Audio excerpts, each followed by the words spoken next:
ሻሎም ናይ ሎማዓንቲ ናይ መጽሓፍ ቅዱስ ተቕስና ኣብ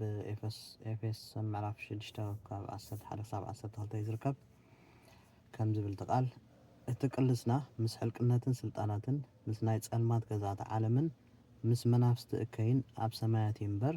ምስ ስጋን ደምን ኣይኮነን እሞ ንፍሕሶ ሰይጣን ምቋም እንተት ኮሉስ ኩሉ ኣጽዋር ኣምላኽ ልበሱ ዝቃል እንታይ ዝብል ዘሎ ቅልስና ወይ ድማ ትውግእና ምስ መናፍስቲ ምስ ሰይጣን ምስ ኣጋንንቲ ዳንበር ምስ ስጋን ደምን ኣይኮነን ንምንታይ ምስ ስጋን ደምን ኣይኮነን ዝብለና ዘሎ ቃል ኣምላኽ ምክንያቱ እቶም መናፍስቲ እቶም ሕልቅነታት ሰይጣን ርእሱ ባዕሉ ይመጻካን እዩ ብሰብ ገይሩ ይመጻካ ኣብ ሰብ ኮይኑ ወይ ድማ ብሰብ ገይሩ እዩ ሰይጣን ዝሰርሕ ስለዚ ንሕና ክንፈልጦ ዘለና ነገር እንታይ ከነለልዮ ዘለና ነገር ነቲ ሰብ ኣይኮናን እቲ ስጋ ደም እሱ ይኮነን ዝዋጋኣና ዘሎ እቲ ኣብ ውሽጢ ዘሎ መንፈስ እቲ ብኡ ገይሩ ዝሰርሕ ዘሎ ናይ ኣጋንንቲ ሓይሊ ንሱ ምዃኑ ንኽንርዳእ እዩ ጳውሎስ እዚ መልእኽቲ ዝጽሕፍልና ማለት እዩ እንታይ ማለት እዩ ኣብ ህይወተይ ሕጂ እዚ ቃል እዚ ብጣዕሚ ብዙሕ ግዜ ዝሰርሐ ቃል እዩ ማለት እዩ ቅድሚ 9 ዓመት ኣብ 2016 ሽዑ ጅምርቲ ኩነታት ኣነን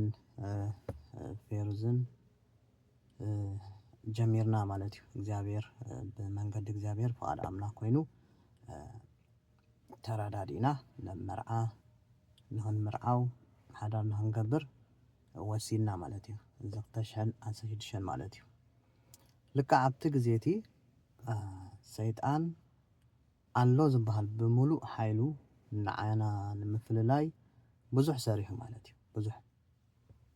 ኣብቲ ጉዳይ ዘይኣተወ ሰብ የለን ብጣዕሚ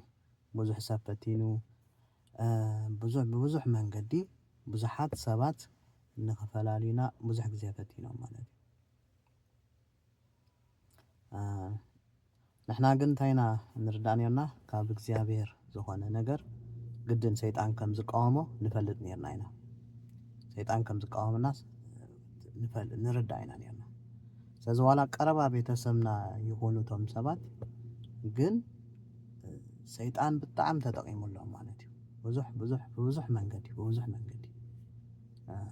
ዋላ ተነጊሩ እውን ክእመን ዘይክእል ብዙሕ ነገራት ኣብ ልዕልና ተፈቲኑ ንሕና ግን እንታይና ንገብር ነርና ንጽሊ ጥራይ ኢና ነርና ንጽሊ ነርና ነቲ መንፈስ ንሃርሞ ነርና ንዋግኦ ነርና ውግእና ምስቶም መናፍስቲ ምስ ኣጋንንቲ ደኣ እምበር ምስትን ስጋን ደምን ኣይነበረን ልክዕ ሰብ ኢና ከም ሰብ መጠን ይስማዓና እዩ ሰባት ከምኡ ኮይኑ ይስማዓና እቶም ሰባት ኮይኖም ዝስምዑና ግዜ ብዙሕ ግዜ ነይሩ ግን እቲ ኩሉ ሓይልና ግን እንታይ ነይሩ እግዚአብሔር ስለ ዝረዳእና ምስቶም መናፍስቲና ንዋጋእ ነርና ምስቲ ናይ ኣጋንንቲ ስራሕ ስለዚ መዓልታዊ ንጽሊ መዓልታዊ ምስ እግዚአብሔር ግዜ ንሕልፍ መዓልታዊ ኣብ እግዚአብሔር ኮይና ንኩሉ ነገር ንስዕሮ ነርና ማለት እዩ ኣብ መወዳእታ ድማ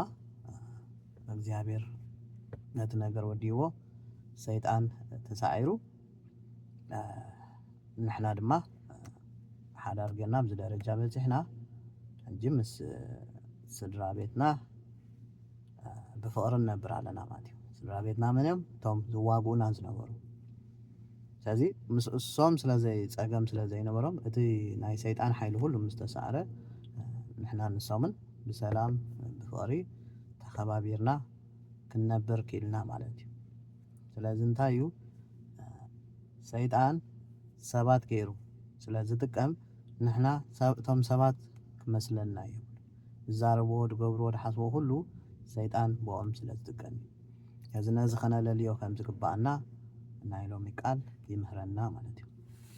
ሻሎም ተባረኹ